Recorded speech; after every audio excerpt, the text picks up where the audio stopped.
Welcome, everybody. It's been a very interesting and trying couple of weeks.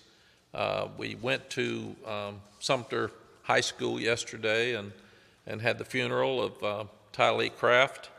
The team and staff went, and it was a wonderful funeral with a huge crowd, and it just shows you the impact that young guy had on so many people's lives. And I think all of us are here to have an impact on something and somebody, and whether you're here 73 years or 23, your impact is shown by the influence that you have on people's lives more than the amount of time you spend here. And yesterday it was very, very obvious that he changed so many lives.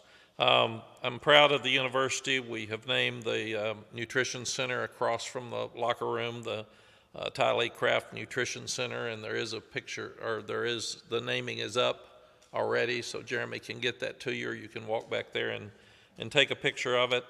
The players asked that we put Ty Lee Strong, Keep Swinging signs up going into the stadium for the game, home and away. So we will carry a sign that says Ty Lee Strong, Keep Swinging to Virginia this weekend, and each player will touch it on the way out to the stadium to make sure that his legacy is one that's remembered much longer than just the players on this team.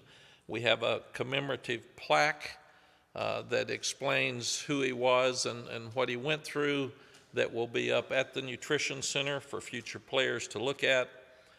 There will be a logo on the field with Ty Lee Strong for the last 2 home games that have been approved by not only the university but the ACC.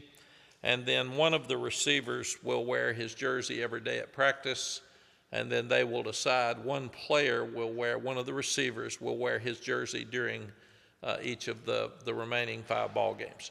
And it'll be a different player each week, and they haven't decided yet how they're going to determine that. But we talked a lot yesterday about handling grief, and everybody handles it differently. And I think the first thing I'd like to say is it's the second time in my career that we've lost a player, and they were totally different. One was in the spring to a truck accident. This one was over 2.5 years, and we didn't get to say goodbye to Cole Pittman. And it was very different. It was shocking, and it was the day before spring practice, and just out of the blue. And then here we are. We had 2.5 years, and thought Ty Lee would make it, and then the last probably 3 weeks, he just went downhill so fast. It was unbelievable to see where he was, walking to a cane, to a wheelchair, to bed, and so players got to tell him goodbye.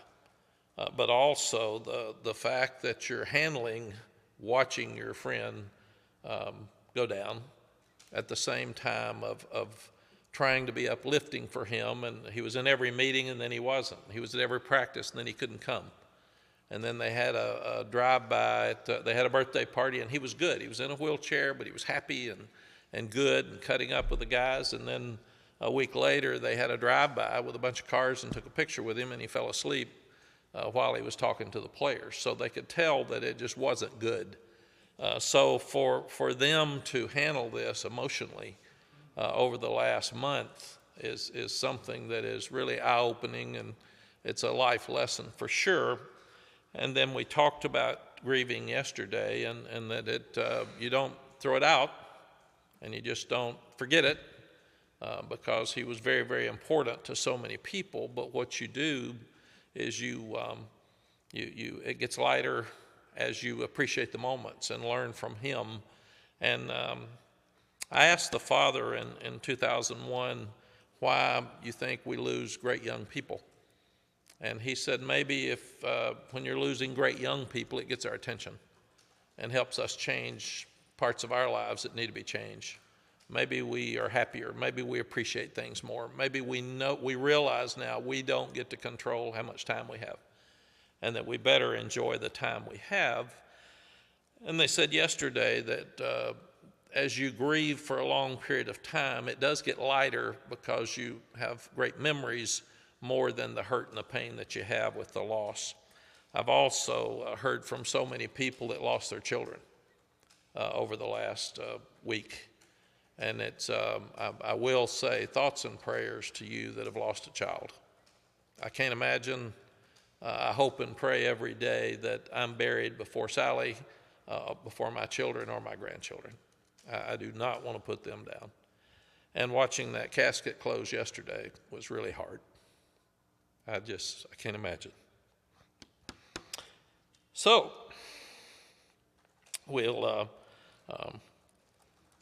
so we're dealing with mental health with players and coaches. We're dealing with life's lessons, for sure. I feel like our program's as good as any in the country off the field, and now we got to go back and start winning football games. And that's part of this. This is, we don't talk about Tylee to distract that we haven't played well the last few weeks. So when we start looking at our football team, it's been the strangest year, I think, of my career. We start without an offensive line coach during the season with 4 guys that have never started a game before in the offensive line. And then all of them get hurt. And then you get some rhythm with Max Johnson at Minnesota in the third quarter, and he gets hurt. And then you're playing a third quarterback who didn't go through spring practice that you didn't think you would play until spring. But you still get off and win the first 3. And you feel like you're going pretty well, and then you just have an awful day against James Madison. It's just unexplainable. And then you come back and you're in 4 games, but you blow a 20-point lead. And then you come back and you got a chance at Pitt in the fourth quarter and you don't finish it. And then just an absolutely devastating loss the other day because we had it down to at least we dropped a touchdown pass to win the game. We get hit at quarterback when Bryson's beating his guy and he's 10 yards open in the end zone on first down on that drive. They've got a backup quarterback. They're going to have to throw it if we take them into the last drive of the game. And then they hand it off, probably killing the clock and score. So, I mean, it's just been an unbelievable string of events here over the last 4 weekends. And then you're walking off the field and Sally says, "Come here, Tylee just died." And you take a devastating loss and turn it into a discussion about a player that's lost his life. And then Mom asked us to come and tell you guys. So much has been happening that we as coaches have to do a better job of making sure that we put them in positions to win at the end, and then the players have to help us by making the plays to win. And that's what we've got to do. We've got to start over. The players have been unbelievable. Their attitude's been great.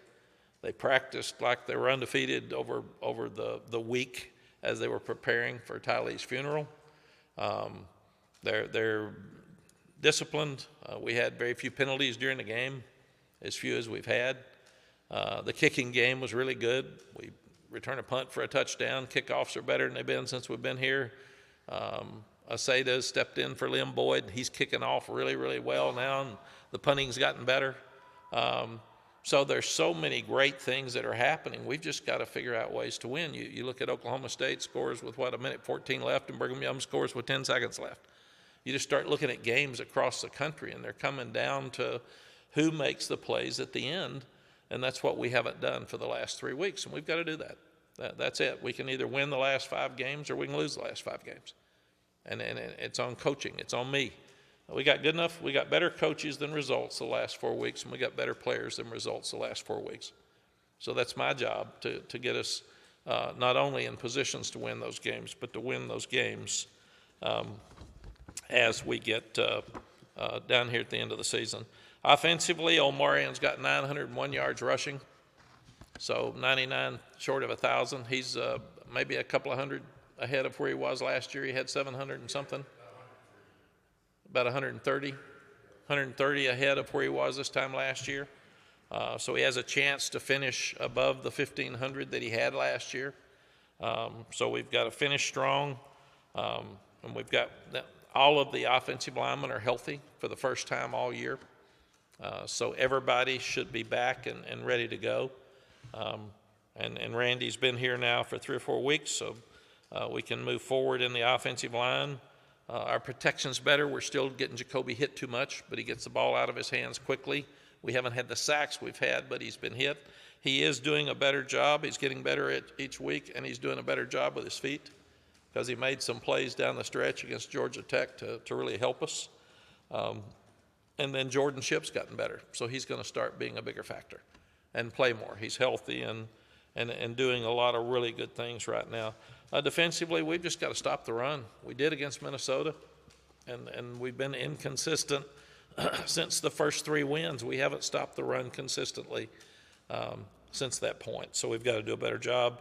And the other day we had we lost 2 turnovers, but at the same time we didn't force any. We're not forcing turnovers, and the teams that are winning are forcing turnovers. And we're staying this close in ball games without forcing turnovers. So we've got to stop the run better, and we've got to start forcing turnovers and protect the ball better as we continue to work through. Like we said, special teams was the best we've had the other day. Penalties were the fewest we've had. So there's a lot of great things that are happening, but it doesn't show up until it shows up on the scoreboard. So we've got to turn it around, and players understand it, coaches understand it. Everybody knows exactly where we are and what we're doing, and we've got to get it fixed. And we're with a new start. This is like a new start to the season. And the guys they were all Friday, Saturday, Sunday, and today. So they've had 4 days off and Thursday afternoon. So really 4.5 days off, and that's the most anybody's ever had during a season. So it should give them a chance to clear their mind. We're not going to forget about Ty Lee for sure, but we are going to move forward and grow with his legacy, but make sure that we continue to grow as a team. Virginia, Tony Elliott's done an outstanding job in his 3rd year. They're 4-3. They had chances against Clemson the other day. They've won some really tight games and done a good job. I love their young quarterback, Calandria. Anthony's a handful. He can run it. He can throw it. He's spunky. He's confident. But we haven't tackled quarterbacks well. They're athletic, and that's what he does. So we're going to have to continue to improve. And they've got one of the best receivers in the country with Malachi Fields. He's a big 6'4" guy that can he's really a tough matchup when you look at it. And Jonas Sanker's a great safety. He's their leading tackler, and he's been a problem for us the last few years. And the last thing I'd like to say before, and I have great respect for Virginia and for Coach Elliott.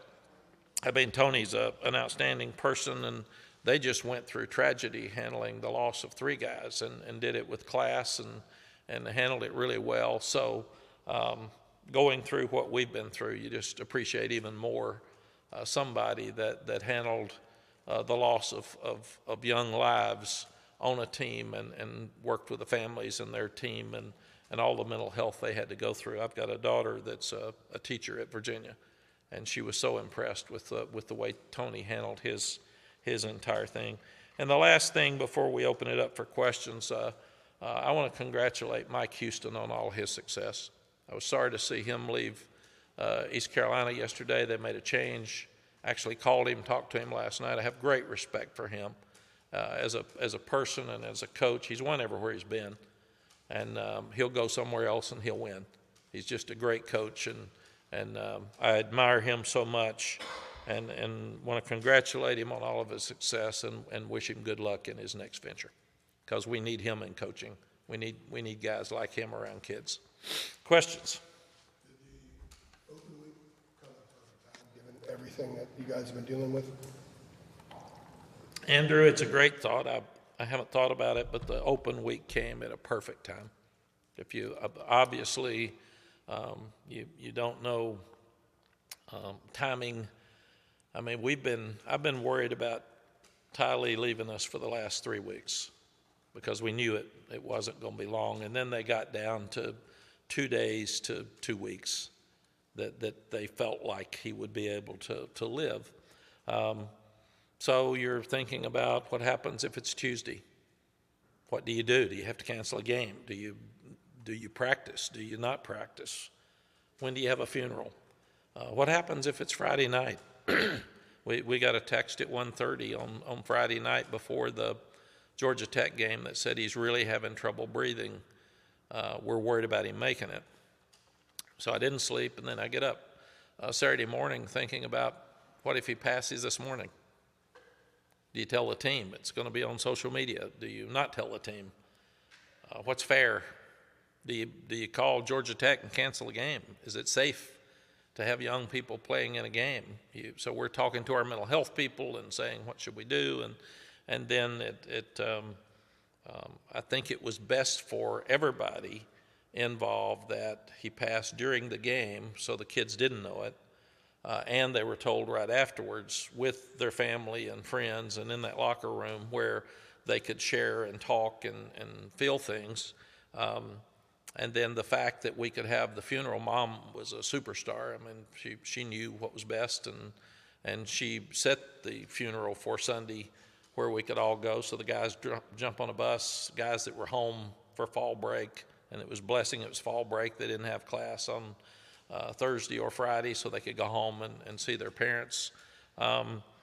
So and then from a football standpoint, we were so banged up, it gave us a chance to get healthy. I don't know that clear your mind is the right term, but at least grieve and talk to your family about loss and loss of life, and then start over. So I do think it's probably perfect timing. I'm not sure we wanted 2 in the last 5 games. I've never seen that before. But this one, I think in looking back, was the absolute perfect timing. And again, you're not supposed to worry about things until they happen.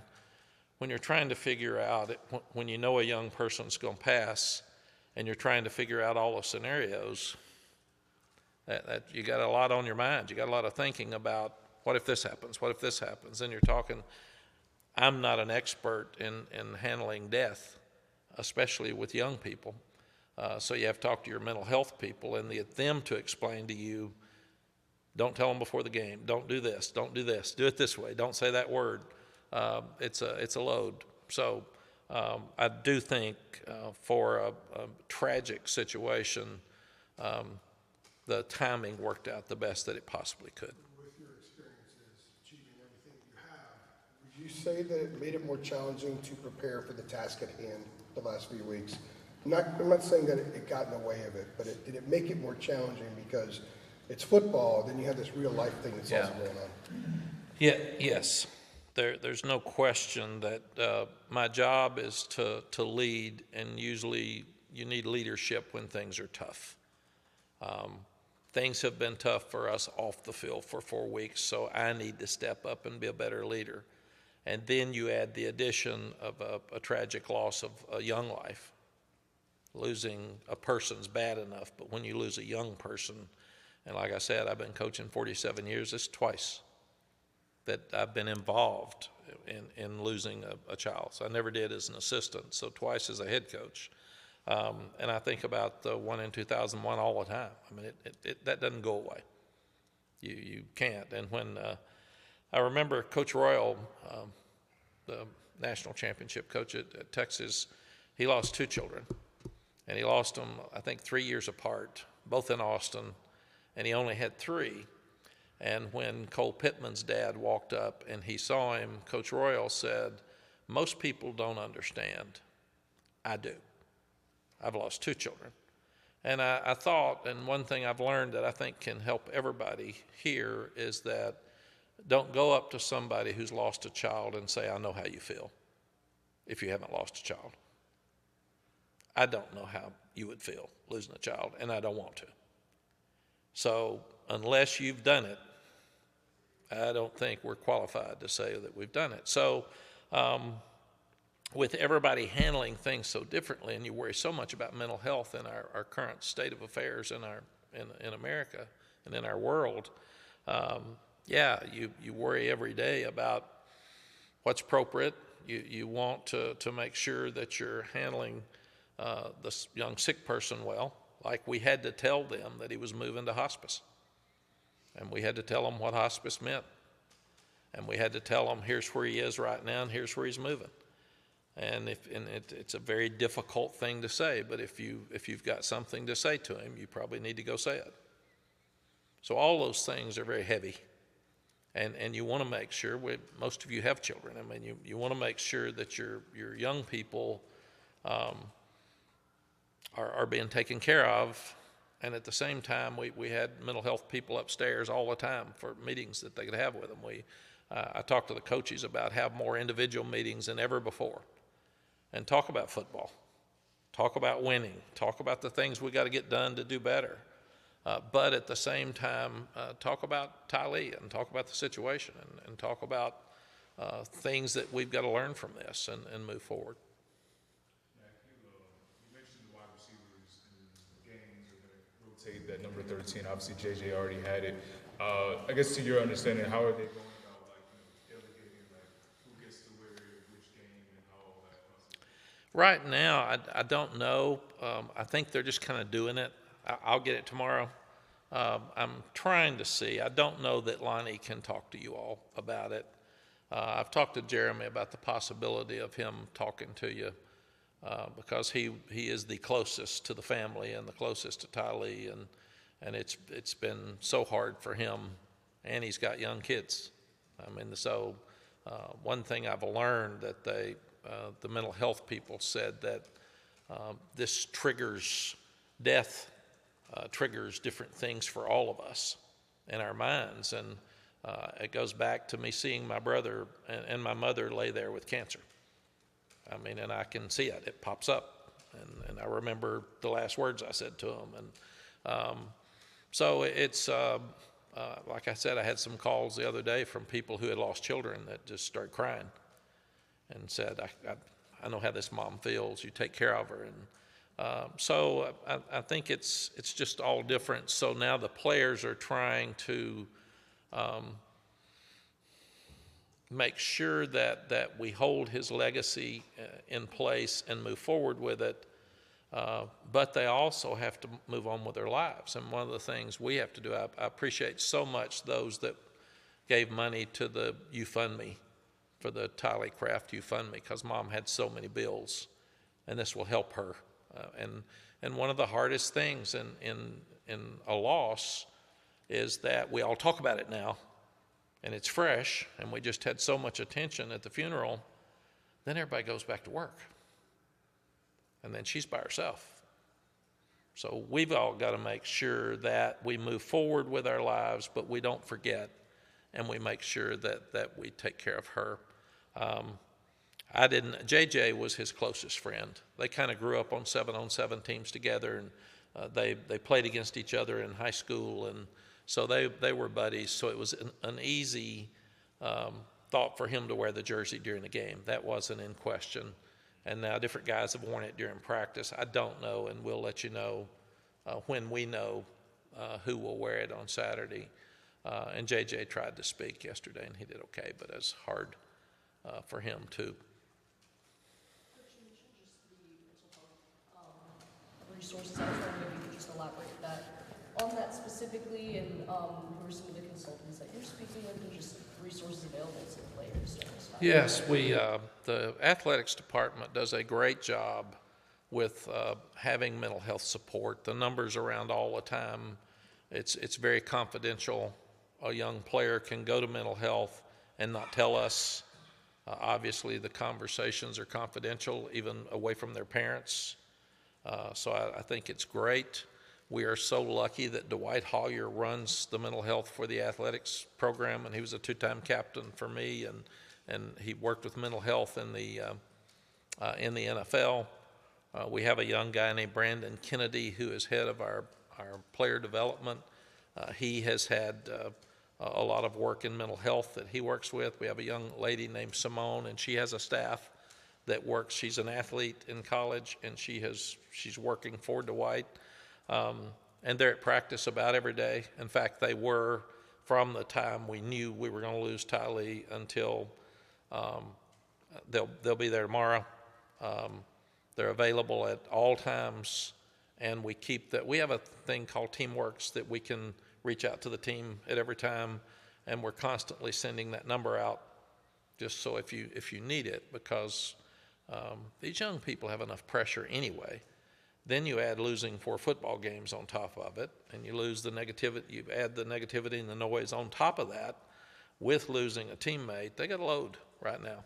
So that's why all of us have to do a great job of staying strong and stepping up and being fair and being factual, still coaching them hard, still disciplining them, still being real about we lost somebody, and here's what happens when that happens moving forward. But we want to win football games too. We're sure not saying we are losing because we lost a young person. That's not the fair way to handle life. Are the coaches using the same resources? The coaches? Yes, in fact, one of our staff members said the other day, let's be real here now. We got about 30 people in the staff room, I think. And somebody said the other day, don't you start ducking, meaning the staff, don't start ducking grief and pressure and problems, so it's available too. So, and they, it's good that the offices are not in this building, so nobody's going to see somebody walking in or walking out and saying, what are you doing in there? So it's really, mental health, modern day, concerns you every day anyway. But I do think that everybody here is handling everything as well as we can to make sure that the mind is healthy moving forward. Talking about injured players coming back, is Coach Close in full health now, or is he still struggling? I think so. He had a checkup 2 weeks ago, I think, and had to miss some time. I think Chip, and we'll have to ask him. I think he has a procedure in the spring that he's going to have to do, and we're kind of getting him through the fall until we get to that point. But he has he's missed some meetings because he has to go to appointments. But he is one tough sucker now. We worry about him, and Polly, his wife, has not missed a practice because she's going to be out there making sure he acts right. But he never complains. They just had a grandson with his young son Jay, who left here to go to Mississippi State as an analyst. But he is tough, and he is not going to make an excuse about anything. Mack, I hear you on using this point in the schedule to start over, to hit the reset button coming off the bye. But as you have mentioned, the adversity that this team has faced from Randy and Max, the tragedy with Tylee. I mean, do you, in addition to the 4-game losing streak on the field, do you think this team is equipped to be able to start over given the stuff that is sort of piled up on top of them? Yeah, I do, Adam. It's I've said since the beginning I thought this would be a team that would get better at the end of the year because Coach Collins has come in with a new defense again. And I just, it's obvious you got so many new pieces on offense that they'll get better and better, and they are getting better. It's obvious we're better on offense than we were 3 and 4 weeks ago. The other thing that's interesting about our lives is this team will come out of this season with more life lessons than probably any team I've ever had. So will that help them more when they're 40 than winning 2 more games? I don't know. You'd like to do both, but they're having to learn how to handle injuries, inexperience, death, a third quarterback, trying to figure out, coaches are having to figure out which offense are we now? How are we handling this? Why aren't we stopping the run better? Why do we get to the end and not finish? I mean, it's really it's probably a hard way to say this and make it sound decent, but it's good for all of us to have to learn how to handle tough stuff and move forward in our lives because we're going to have it, and that's what we've told them. You'd rather win all the games, but our national championship team probably learned fewer lessons. All they did is brag on each other and came out during the third quarter because they were so good. Good job. That's great. Oh, that's good. Well, that's fun. Boy, beating them was good. Yeah, I like beating them. This team's, they're really having to dig deep. They're having to learn, don't make excuses. Don't point at other people. Don't get mad and not try. They're having to handle real life, tough stuff, step up, and go overcome negatives and turn them into positives. And that's what we say all the time. We say in your life, to be successful, you got to take negatives and turn them into positives. That's absolutely true, but easy to say and hard to do. This team's going to have to do that. As coaches, we have to flip this thing. As players, we have to flip this thing. And we're close. That's the other thing, we're close. But as you watch college football, and I think it'll be this way going forward, there's so many teams that are a lot alike.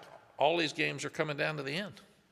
So the coaches and the players that can figure out how to win the tight games at the end are the ones that are going to be the most successful. And I don't think it'll happen this year, but in our lifetimes, I bet you're going to see an 8-win team in the playoffs.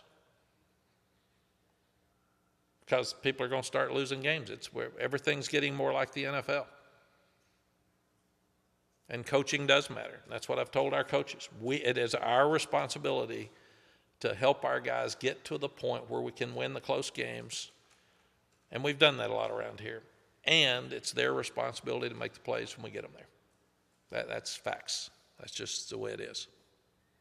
Do you get I don't want to put words in your guys' mouth. I mean, is the team dedicating the finish to Ty Lee? Like, is that what the season's about now?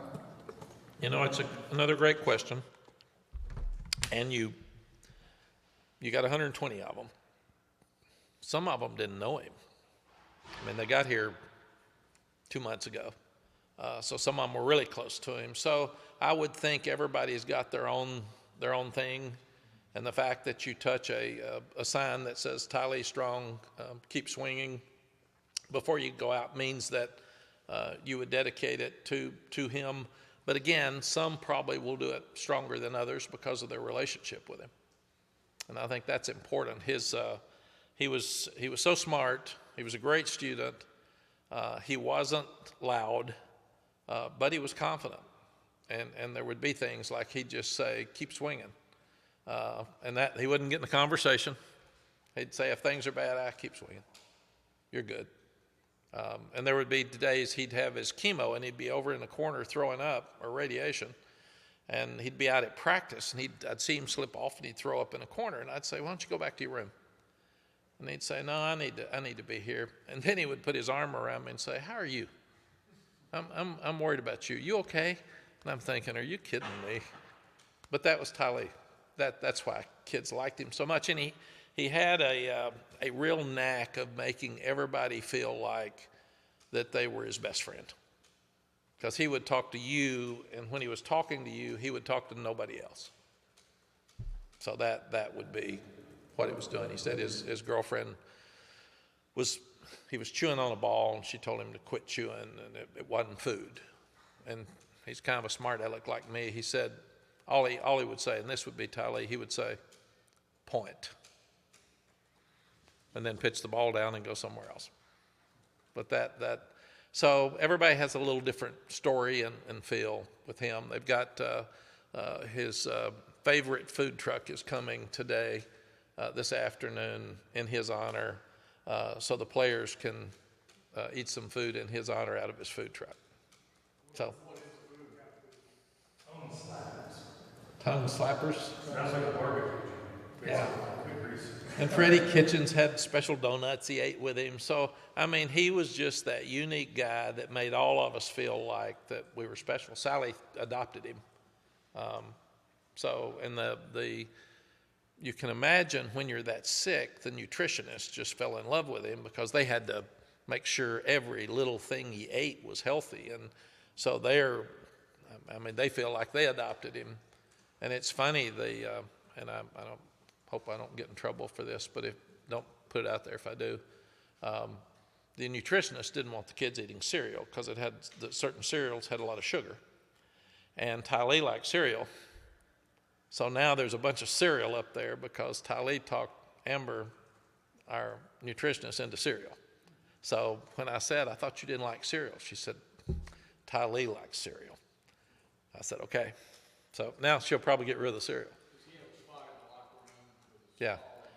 We're going to keep his locker.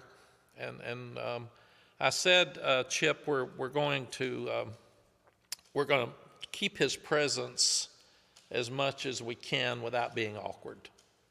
So whatever a presence in a meeting, whatever a presence in the locker room, the traveling, that's where the jersey fits, I think. When we lost our young man, Cole Pittman, at Texas, he was a sophomore, we kept his locker alive till he graduated, till he would have graduated. And we gave the rings to his parents when he graduated with his legacy. So, and like you get special shoes and stuff, we gave those to Mom the other day. And the funeral was just wonderful. I mean, it was, some of you were there. It's just, it grabs your heart as you're leaving. Mack, do you have, going to game week, when you talk to the coaches, how do you get them to fine line between being tough enough to get ready to play this game, but also understanding what they want to do? Are you coaching them on that? Yeah, we are, Art, and that's where I had the mental health people come in and talk to our staff. They gave notes about what to say and how to say it. They sat and answered questions to our staff about, and this was when he got really sick. How do we handle this? How do you push and hug at the same time with this? And where do you go? So, and we're so direct with our team, and these kids are so bright. I mean, it's a shame that nobody cares. They got the best academics in the ACC and the third best in the country, but they're really bright kids. So that makes it better for us, that they're smart and they've got good families. And we sent an email to the families and told the parents that on Friday before the Georgia Tech game that we could lose Tylee at any time. So make sure that you're reaching out to your sons and make sure you see them before and after the game and make sure that you're aware of all this. So our coaches are trying their best to balance being themselves. I said, coaches, you don't change who you are because that's going to look weird for your players.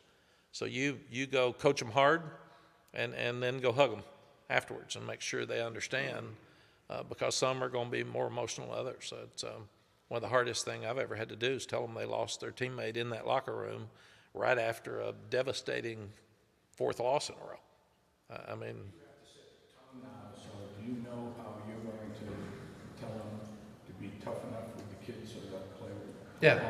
yeah, we meet every day, and we do it. And I've told them that one thing that I've learned in my life is you be honest with people, and you tell them exactly what you think. And if they disagree, then it's their right to say I disagree, and here's why.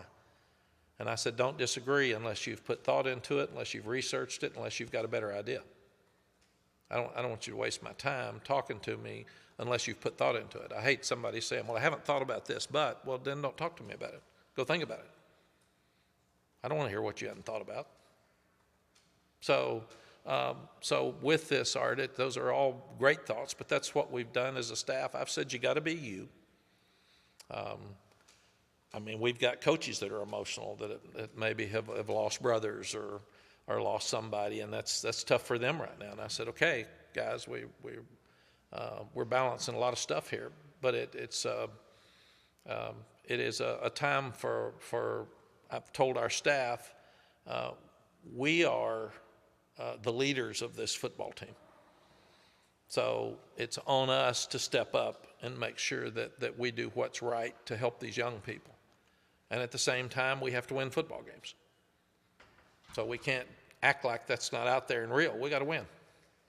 And the stuff off the field doesn't work unless you win on the field because you don't get to keep doing it. I mean, that's just what happens with what we're doing. But we're all learning a lot. We're all balancing a lot.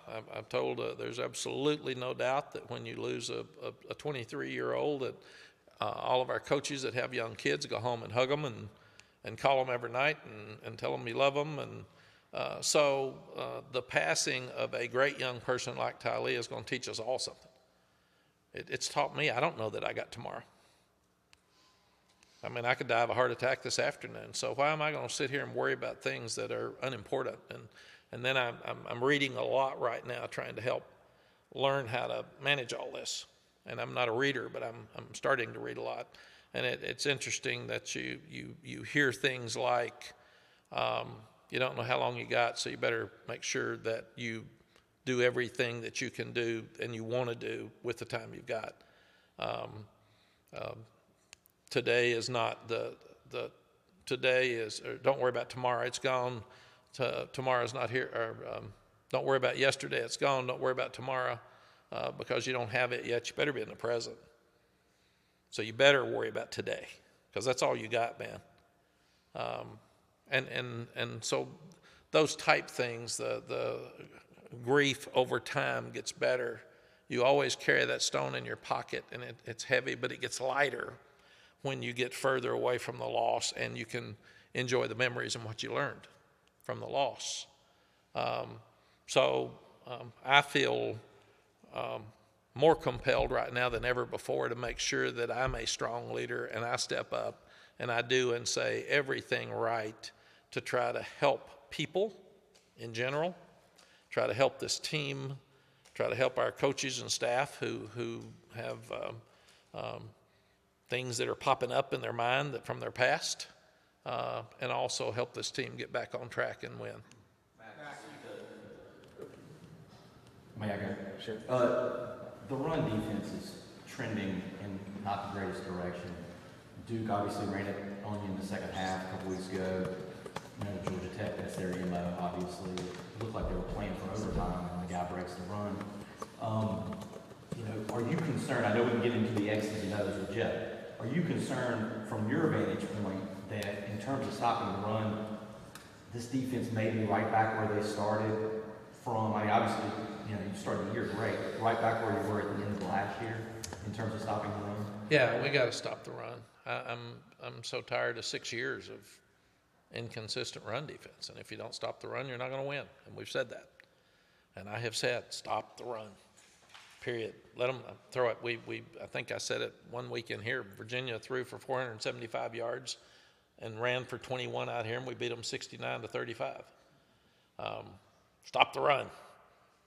Stop the run. Most college quarterbacks can't beat you just throwing the ball. So what's happened to our run defense? And Jeff will talk to you about that some today. And I do think Georgia Tech runs it as good as anybody in the league. They're really good at it, but that's an excuse. We gotta stop it. We gotta run it and we gotta stop it. And we're still not really consistent in both. We've run it well enough. Omarian's gaining 128 a game or something, but we've got to protect. When you run the ball, you protect better. And when you stop the run, you put more pressure on the quarterback. I mean, and the quarterbacks have more trouble with pressure than they do if you let them stand back there. So it's this game's not complicated. It's very simple. It's complicated to fix it.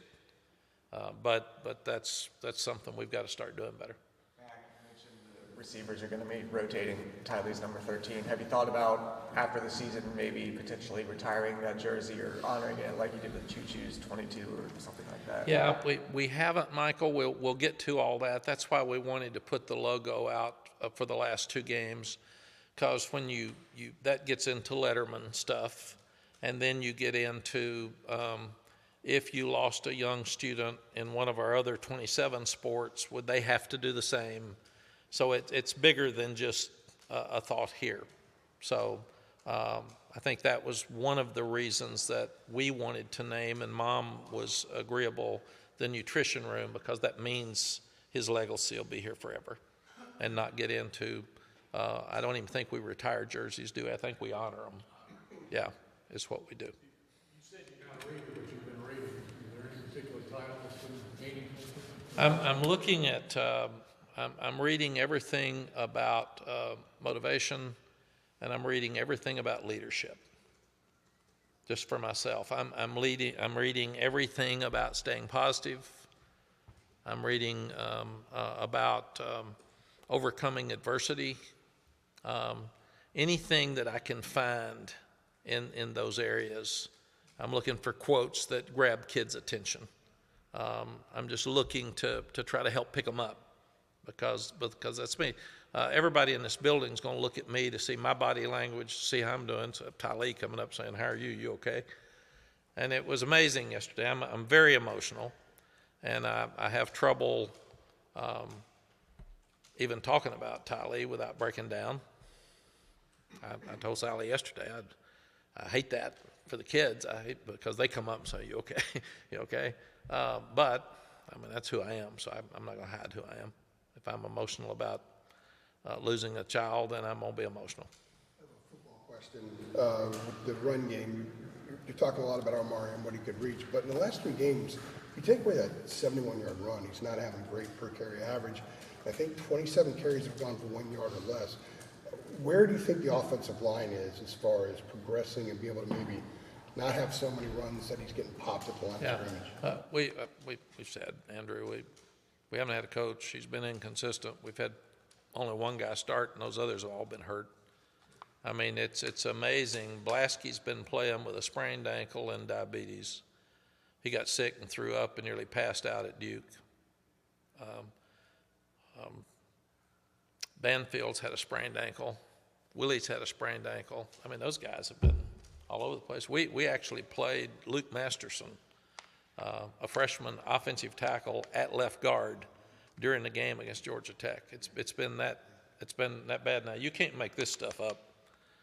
And I'm sitting there thinking, okay, he's never been a game at guard. In this open period, kind of an addendum to what I'm asking. That helped us again. So a lot of this, are you saying a lot of this is just getting these guys up to snuff physically, and then we might see a little bit more what we saw earlier in the year as far as Yes. the run game? Yeah, I think we'll be better than we were earlier in the year. That's why I'm excited about the next 4 weeks. We have to fix the run defense.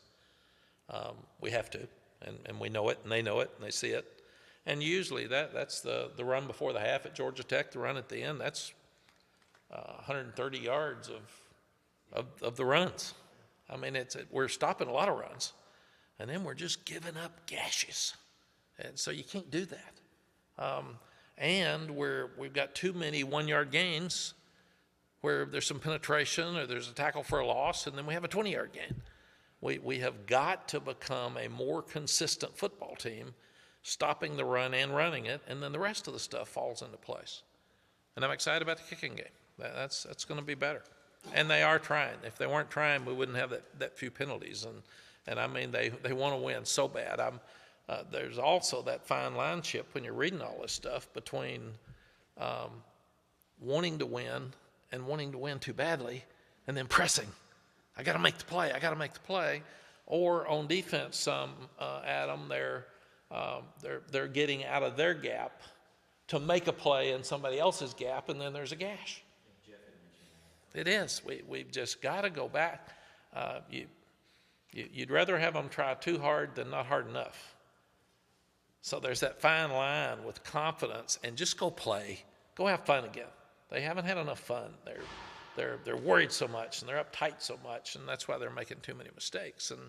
And that's why with all this stuff going on, we've got to just balance all the stuff and get them back to just the football part's a game. Go play it and enjoy playing it and have fun and make plays. You're going to win some, you're going to lose some, and we got to start winning them. That's just what it is here at the end. Really quick, I meant to touch on this earlier, sorry, but I think it's important. You mentioned just Coach Elliott and everything that he's been through in terms of rallying his team through just unconceivable loss there. Is that something that, I mean, have you had a chance to speak with him about that? I have not. I really like him, and I love his story, and I love what he's doing at Virginia, and I probably won't talk to him during the week, but I remember up there 2 years ago, I was sitting there cutting up with him before the game, and he was so nervous, and he says, "That's the difference in a first-year head coach and a 36-year head coach," or something, and laughed. But he's fun. He's a guy I would let my son play for. I like him. I trust him, and he gets it. He gets life and sports and the balance between the two. And he's going to go by the rules. He's going to do everything he's supposed to do and do it right, and that's what I admire so much about him. Okay? Thank you all.